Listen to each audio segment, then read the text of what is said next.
Coucou tout le monde, j'espère que vous allez bien. Je suis super contente de vous retrouver aujourd'hui dans une nouvelle vidéo où je vais vous présenter ma palle pour le mois d'août et qui est le meilleur mois. Il se pourrait peut-être que ce soit le mois de mon anniversaire. Je ne vois pas de quoi vous parlez, mais effectivement, il se pourrait peut-être éventuellement que possiblement ça soit bientôt mon anniversaire. Donc évidemment le mois d'août est le meilleur mois, même si je déteste l'été, que je suis en train de mourir de chaud. C'est pour ça qu'aujourd'hui vraiment je vous prends sans maquillage, les cheveux attachés, parce que il fait chaud, ok, il fait chaud. Pareil, j'ai mon ventilateur qui est juste à côté de moi pour des raisons de survie évidentes, donc je m'excuse si vous l'entendez et si ça peut vous gêner au moment de votre écoute de cette vidéo, mais vraiment c'est soit vous avez ce bruit de fond du ventilateur, soit vous n'avez pas de vidéo et je meurs. Et j'aime bien l'idée de survivre, tout ça, pas mourir de chaud, bon, accessoirement, voilà. Bref, ceci étant dit, je propose qu'on parte tout de suite pour que je vous présente ma palle pour le mois d'août. Et j'ai essayé de voir un chouïa plus gros que ma palle pour le mois de juillet, que j'ai relativement bien avancé, quasi terminé intégralement à 1 ou 2 livres près. Ma foi, pas bien grave. Et bah, j'espère qu'en août, j'arriverai à plus lire. Ça serait pas mal, ça serait pas mal. Aussi, ce mois-ci, nous retrouvons le même principe que le mois dernier, que j'avais adoré faire et qui du coup va perdurer maintenant sur les pales du mois à chaque fois, où je vais piocher dans un récipient où j'ai mis plusieurs noms de livres que vous m'avez suggéré. Un livre du coup qui viendra s'incorporer à ma palle du mois, donc à chaque fois, bah écoutez, je vais piocher un livre comme ça totalement au hasard. Le mois dernier, ça avait été Vampiria le tome 3 avec la Cour des Ouragans que j'avais pioché. Ça avait été d'ailleurs une très bonne pioche, je vous en reparlerai en avis lecture. Mais du coup, ce mois-ci, on verra ça en fin de vidéo pour savoir quel sera le livre mystère que vous m'avez imposé et que je choisirai. On commence de suite, vous allez voir, je vais vous présenter 4 livres qui viennent tous les 4 de la même maison d'édition, qui sont 4 services de presse, qui sont des livres en plus que je vais vous remontrer dans mon book haul du mois de juillet, puisque les 4 me viennent du mois de juillet et j'aimerais les lire assez rapidement ou en lecture commune, bref. Vous allez voir, il y en a 2, je pense, qui vont se lire en une journée, il n'y aura pas de souci. Un autre, il y a une lecture commune que je compte faire avec Ahmad, un livre à la main dessus. Et le dernier, c'est qu'il sort tout début septembre et j'aimerais le lire au mois d'août. Comme ça, vous allez bien avoir mon avis pour sa sortie, ça sera très très chouette. Le premier, du coup, que je prends, qui est l'un de ces services de presse, il s'agit de Demigods Academy, le tome 3, écrit par Elisa S. Amor et Kira Legend, comme je vous disais, publié chez Hachette Romance. C'est donc le tome 3. Et ici, il se nomme Aphrodite. Je ne vais pas vous en reparler, je vous ai déjà quand même pas mal parlé des 2 premiers tomes que j'avais absolument adoré, qui se dévorent. Celui-ci est encore, ma foi, pas très long. Ok, on nous met un extrait d'un autre livre que je vais vous présenter ce matin. On est sur du 246 pages, donc je pense qu'il va se lire très vite, vraiment, sachant qu'à chaque fois je les lis dans une journée. Les 2 premiers je les avais lus en une journée et je pense que ça va être de nouveau le cas pour celui-ci, donc je suis bien contente, j'ai hâte d'avancer dans cette saga. Et là où les 2 premiers tomes, à chaque fois nous avions à la fin la date du tome suivant qui était annoncée, bien écoutez, pour celui-ci, pas de date annoncée pour la sortie du tome 4, donc je ne sais pas.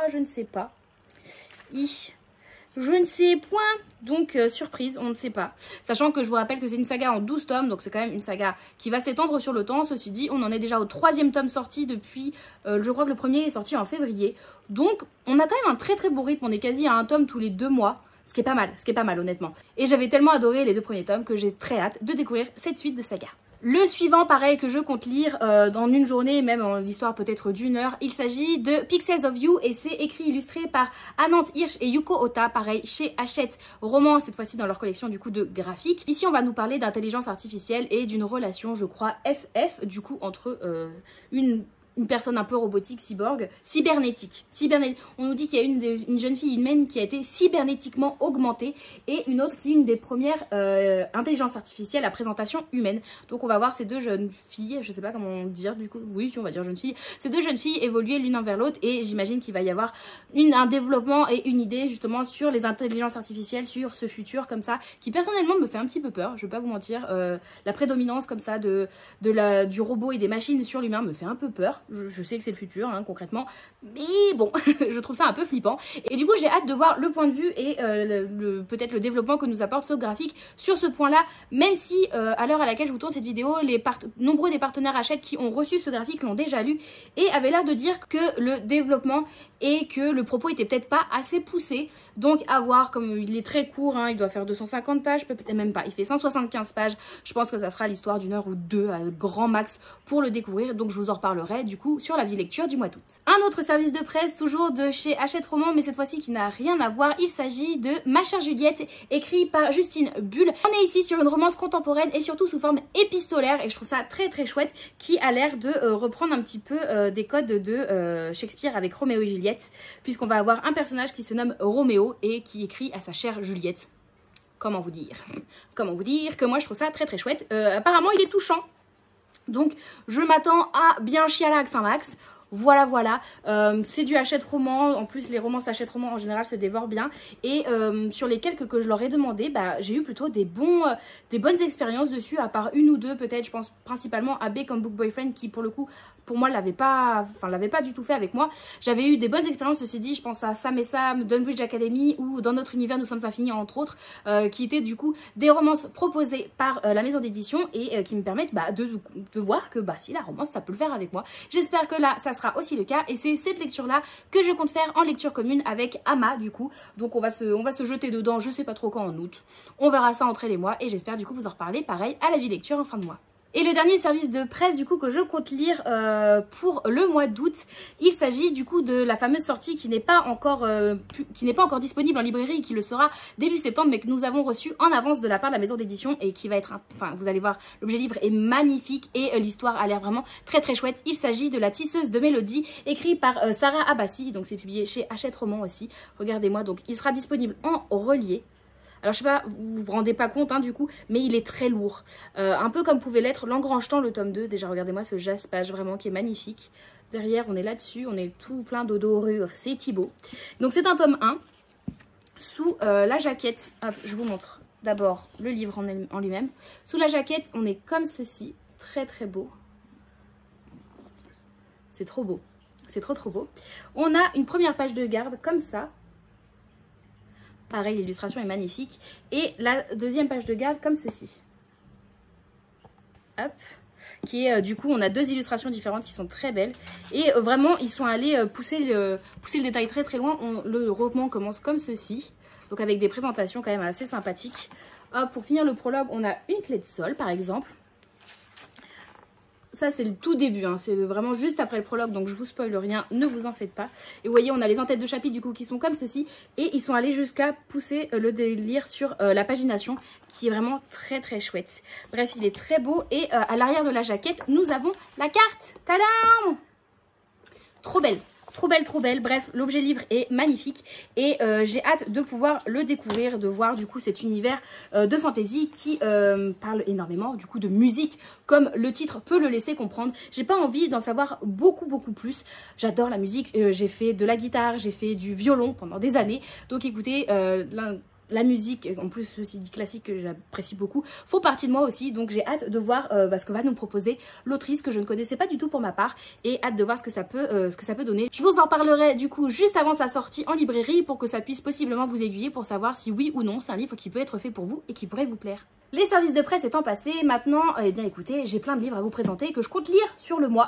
Et le premier de ceux qui restent, je vais vous montrer du coup ce qui sera notre lecture commune sur Discord, du coup que vous avez sélectionné parmi deux autres choix qui n'ont pas été du coup sélectionnés pour le coup. Il s'agit ici de Plein Ciel, écrit par Cycle Valban, et c'est publié aux éditions Big Bang. Je l'ai ici dans cette superbe édition reliée du coup que j'avais fait dédicacer par l'autrice quand elle était venue à Lyon. Mi-mars. De toute façon, je crois que je vous en avais parlé dans le vlog que j'avais sorti à l'occasion. Du coup, je suis trop contente et c'est vous qui l'avez choisi de façon carrément écrasante par rapport aux deux autres que j'avais proposés, qui étaient pourtant des livres qui semblaient vous plaire, mais qui ne faisaient clairement pas le poids face à Plein Ciel, pour lequel on a entendu, enfin je sais pas vous, mais de mon côté j'ai entendu énormément de très très bons échos depuis sa sortie, sachant qu'il a dû sortir en février, juste avant de voir l'autrice, je crois. Février, c'est ça. Donc depuis février, je vois que des super bons avis, comme quoi c'est votre meilleure lecture depuis le début de l'année. Donc j'ai hâte de me plonger dedans dans ce roman qui a l'air très difficilement descriptible. Et effectivement, quand on lit la quatrième de couverture, ça a l'air assez particulier. En tout cas, on va être dans un récit qui va être orchestré comme un opéra. Donc j'ai hâte de voir ce que va nous proposer l'autrice, qui a l'air d'avoir une plume très particulière mais extrêmement enchanteresse. Du coup, j'espère vous en reparler très vite. Normalement, ça devrait le faire. Je sais pas si vous allez voir. Je sais pas si vous allez voir les petits post-it. Ploup. Donc on a quand même un bon découpage parce qu'on est sur un livre qui fait quasiment 700 pages, je crois on est sur du 630 pages à peu près. Bon, on est plus proche des 600 que des 700, mais en tout cas, c'est quand même un bon pavé qui me fait terriblement envie. Une autre lecture qui n'a encore une fois rien à voir, qui est dans ma palle depuis un petit bout de temps, que je le vois puisque l'étiquette est toujours là, j'avais acheté en occasion chez JPR Joseph, et je m'étais dit que ça faisait un petit bout de temps que j'avais pas lu de livre de cette maison d'édition, et que je sais pas pourquoi, pourtant j'en achète pas régulièrement parce que ça serait abusé, mais j'en achète quand même de temps à autre. Et ça fait un petit bout de temps que je me suis pas plongée dans la maison d'édition, et c'est bien dommage, parce que du coup à chaque fois ça me fait grave envie. Et là je me suis dit bah écoute, celui-ci, tu vas t'en lire un plutôt court, parce que par exemple je viens de vous présenter Plein Ciel, qui est quand même une belle pavasse. Ça va faire du bien aussi d'avoir des livres plus courts comme ça pour intercaler des grosses lectures. Et donc j'ai décidé de me mettre ce mois-ci La sorcière de Limbricht, écrit par Susan Smith, et c'est publié aux éditions Charleston dans leur collection Les Ailleurs. Ici on va être je crois aux Pays-Bas, si je ne dis pas de bêtises. Il me semble qu'on est aux Pays-Bas, et vu les noms des personnages, oui, ça m'en a tout l'air. Je vais pas vous lire le résumé, mais on nous dit juste à la fin que c'est inspiré de faits réels et que ce livre offre une fascinante réécriture féministe de la chasse aux sorcières portée par une plume puissante et sensorielle. Voilà, c'est ça qui m'avait fait envie, j'en avais vu des bons retours, et je sais plus qui sur Twitch me disait dans le chat il y a pas longtemps qu'elle était en train de le lire. Donc du coup il s'est un peu rappelé à moi à ce moment là, et je me suis dit mais c'est vrai que je l'ai, et c'est vrai qu'il me fait grave envie, et je l'ai pas encore lu. Et donc suite à ce que disait la personne dans le chat, je me suis dit bah allez, c'est maintenant que je le sors de ma palle. Il est pas bien gros hein. On est sur du 300 pages à peu près, sachant que Charleston c'est quand même écrit relativement aéré, donc je pense que ça va se dévorer. J'ai très hâte de pouvoir le lire, sachant que je crois ne jamais avoir lu de roman néerlandais. Donc ça sera l'occasion de découvrir une nouvelle plume, ce qui est un petit peu un challenge, enfin pas un challenge, mais un petit objectif que je m'étais fait pour l'année, d'essayer de découvrir des plumes de pays que je n'avais encore jamais lues. Donc ça me permettra sur une carte de checker les Pays-Bas, et ça fait toujours plaisir. Le mois dernier, je mettais dans ma palle le tome 2 de Prison Healer, donc The Gilded Cage de Lynette Noni, publié chez Hachette. Ah tiens, ceci dit, ça me fait penser que c'est un service de presse aussi, mais publié chez Hachette Roman pour le coup. C'est des services, en fait j'ai pas pensé que c'était des services de presse parce que je les ai reçus il y a un petit bout de temps. Je les ai pas lus de suite, mais j'attendais le bon moment, et je pense que le bon moment est arrivé, puisque j'ai décidé de mettre ce mois-ci la suite et fin de cette trilogie avec The Blood Traitor, toujours de Lynette Noni, toujours chez Hachette Roman. C'est donc, comme je vous disais, le 3e tome de cette trilogie, et comment vous dire que je ne peux pas attendre plus longtemps pour lire cette suite. J'ai lu, comme je vous disais, donc le tome 2 le mois dernier, je vous en reparlerai de toute façon en avis lecture, donc je vais pas plus m'apesantir dessus, mais bref, ça a été un énorme coup de cœur, encore une fois, ça a été une superbe lecture, donc du coup, il n'était pas possible pour moi de me dire, bon, je vais encore attendre plusieurs mois avant de lire la suite, il n'y a pas de souci. Non. Voilà, non. Je compte bien le lire ce mois-ci. Il m'a l'air plus gros. Je regarde par là parce que j'ai ma pile des livres lus du mois dernier qui est à côté. Il m'a l'air un poil plus gros, quoique en fait, non, ça doit être kiff-kiff. Mais le tome 2, c'était absolument dévoré. C'était retournement de situation sur retournement de situation. Ah là là, j'avais, bref, surkiffé. La fin du tome 2 fait que... il n'est pas possible d'attendre plus longtemps en fait. Donc j'ai très hâte de me jeter dans ce dernier tome, de vous en reparler et de crier très fort, parce que je pense qu'il va se passer des trucs qui vont peut-être pas forcément me plaire, et j'espère que j'aimerai cette fin.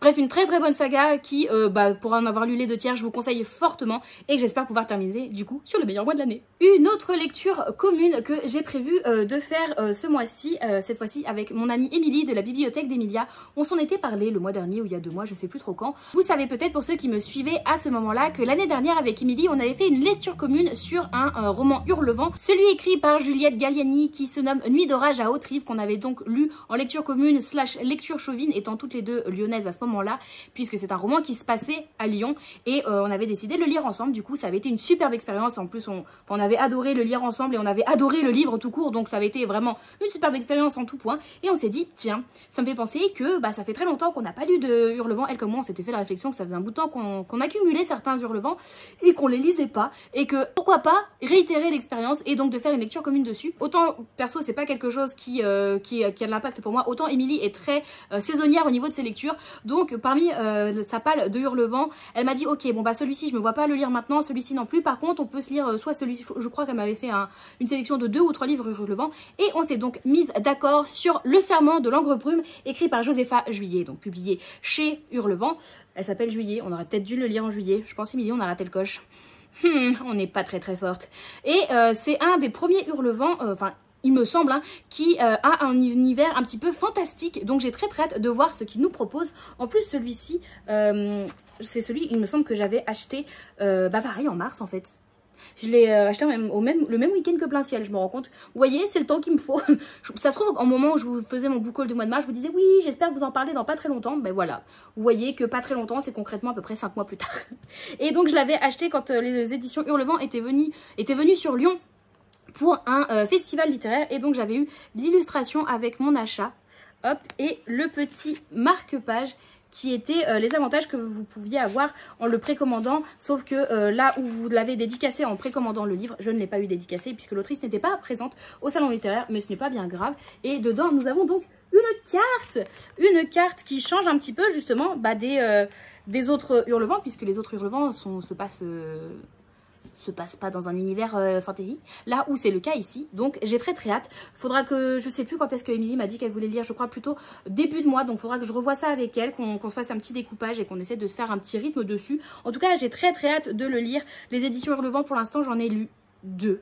J'ai lu du coup Nuit d'orage à Haute-Rive et Descendre sur tes mains, ça avait été 2 superbes lectures, même si pour l'instant j'ai préféré Nuit d'orage à Haute-Rive, mais en tout cas le confort de lecture que propose la maison d'édition est vraiment nickel chrome. On est sur du coup des livres reliés mais qui se tiennent super bien.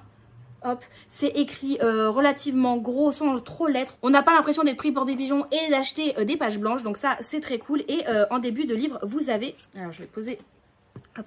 En début de livre, vous avez du coup les avis des voix Hurlevent qui sont donc les partenaires pour l'année des éditions Hurlevent. Donc ça c'est très cool. Et une playlist, hop, une playlist de lecture que vous pouvez retrouver sur Spotify. Du coup à la fin vous avez le petit, je sais pas comment ils appellent ça, le petit code que vous pouvez scanner sur Spotify pour avoir directement accès à la playlist. Bon alors le seul problème c'est que je n'utilise pas Spotify, je n'ai pas de compte Spotify et du coup je peux pas l'utiliser. Donc je suis obligée de rechercher au fur et à mesure du coup les titres pour essayer de lire tout ça, sachant qu'à chaque fois vous avez un titre qui est suggéré par chapitre pour vraiment avoir l'ambiance du chapitre qui va transparaître par la musique. Donc ça, je trouve ça trop cool, je trouve ça vraiment trop génial et j'ai trop hâte de m'y plonger. Et je suis bien contente que nous fassions cette lecture commune avec Émilie, puisque d'habitude nous lisons, alors finalement on lit pas forcément ensemble, mais c'est quand même une lecture qu'on partage sans... Comment dire, c'est une lecture qu'on fait toutes les deux en même temps, sans partager forcément autour. Mais d'habitude, on lit le Fairy Loot du mois, du coup, toutes les deux. Et ce mois-ci, je ne vais pas participer à la lecture du Fairy Loot, puisque vous l'avez peut-être vu, je vous en ai parlé de toute façon. Il s'agissait d'un tome 2 / spin-off d'un autre livre écrit par Tricia Levenseller. Donc c'était la suite / spin-off donc de La Reine des Ombres. Je sais plus comment ils vont traduire le livre parce qu'il va sortir en français en fin d'année. Bref, c'est pas un univers qui m'intéresse, donc je ne compte pas lire le livre de la Fairy Loot que j'ai reçu. Mais du coup je me suis dit j'ai pas de livre en anglais et j'ai quand même un petit objectif de lire une quinzaine de livres en anglais sur le mois. Et pour l'instant, j'ai lu au moins un livre en anglais tous les mois. Donc, si je veux pas prendre trop de retard dans ce petit objectif, il faudrait que j'incorpore un livre en anglais et c'est ce que j'ai décidé de faire. Donc, j'ai regardé dans les quelques livres en anglais que j'ai dans ma palle parce que, mine de rien, il y en a quelques-uns. Et je me suis dit... Justement, toujours par rapport à Fairy Loot, là où dans la dernière box Fairy Loot que j'ai reçue, il y avait des dessous de verre à l'effigie des héroïnes des chroniques linéaires. Je me suis dit, mais tiens Marie, dans ta palle, t'as-tu pas les chroniques linéaires? Et tiens Marie, dans ta palle, les chroniques linéaires sont-ils pas en anglais?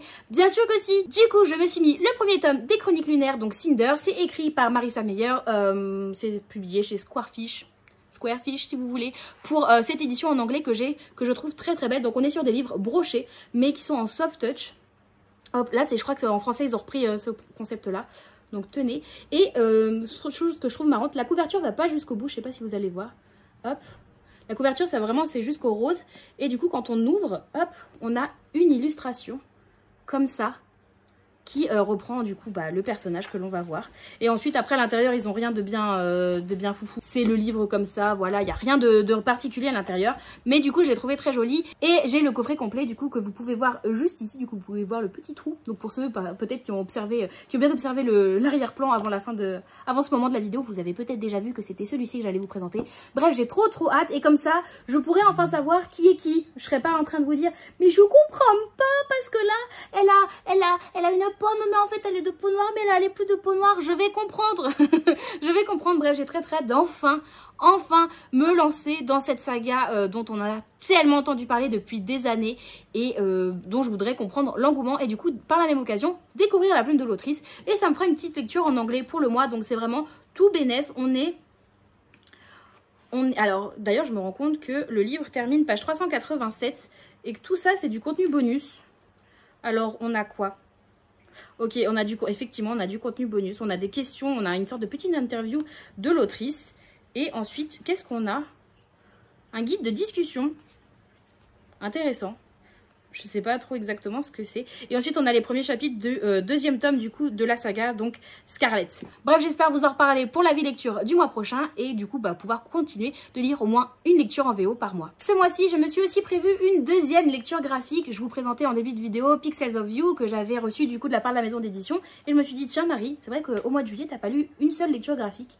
Et ça pourrait faire du bien justement pour entrecouper deux grosses lectures. Donc Pixels of You fera partie du lot. Et le deuxième est un roman graphique que ma meilleure amie m'avait offert. Alors je ne sais plus si c'était pour mon anniversaire l'année dernière ou si c'était pour Noël. Me semble que c'était pour Noël, mais à tout moment je dis une énorme bêtise.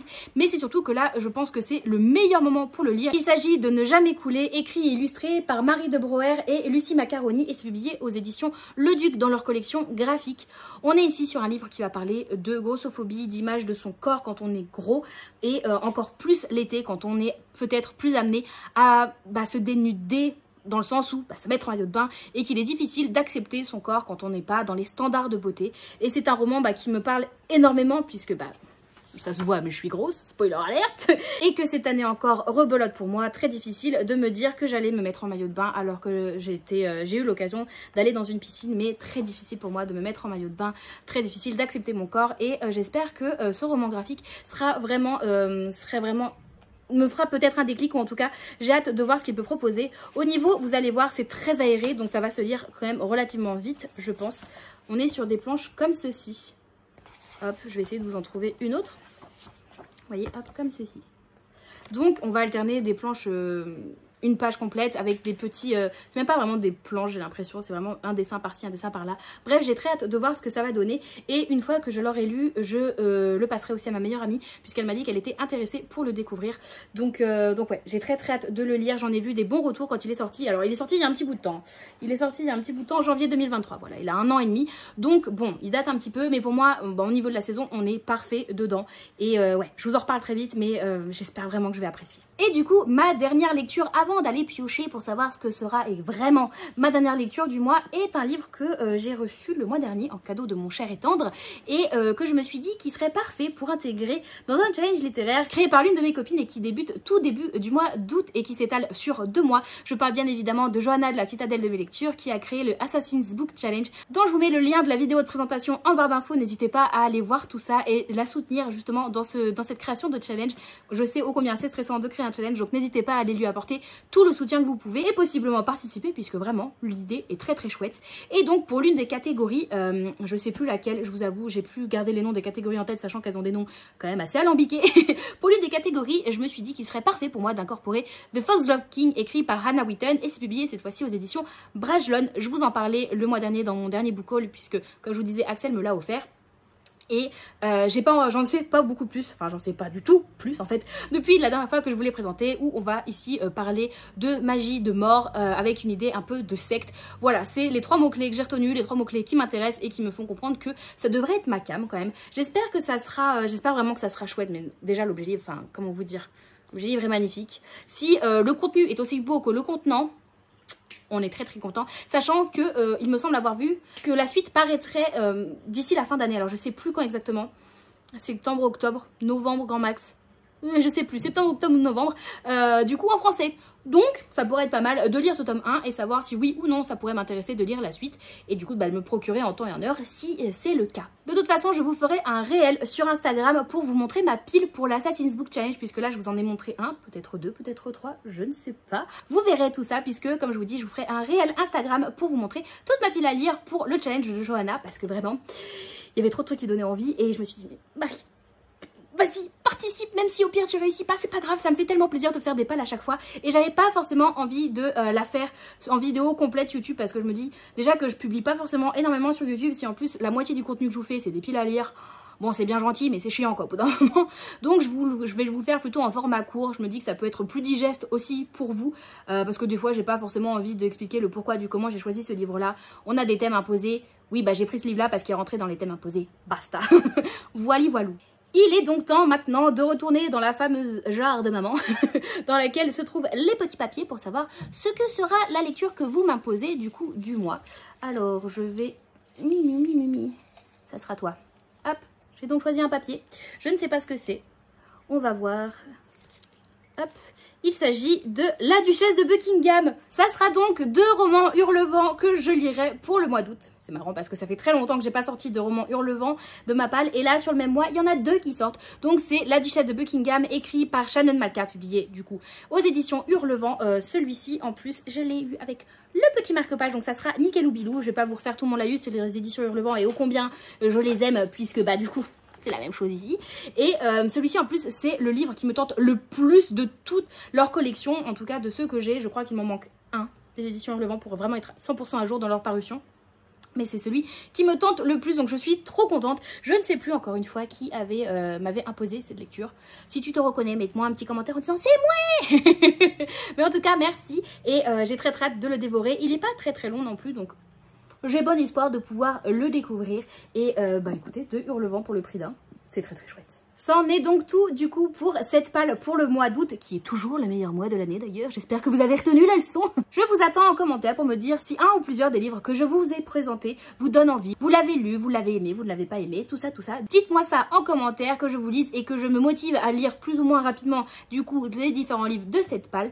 Pour ceux qui voudraient commenter mais qui ne savent pas quoi mettre, eh bien écoutez, je vous invite à mettre l'emoji de la pile à lire. Ça fait bien longtemps qu'il n'était pas sorti celui-ci. C'est son moment, c'est maintenant, c'est pour le mois d'août. On met l'emoji de la pile à lire puisque c'est quand même une vidéo pile à lire, on n'oublie pas les bases. N'hésitez pas à liker, commenter, vous abonner et si vous êtes vraiment sympa à partager cette vidéo. Merci beaucoup à tous pour le soutien et encore plus pour ce meilleur mois de l'année, je ne le dirai jamais assez. Wouhou! En attendant une prochaine vidéo, je vous retrouve de façon quasi quotidienne, que ce soit sur Twitch, Instagram ou Discord, dont les liens sont dans la barre d'infos comme d'habitude. Je vous souhaite à tous de très belles lectures et à une toute prochaine.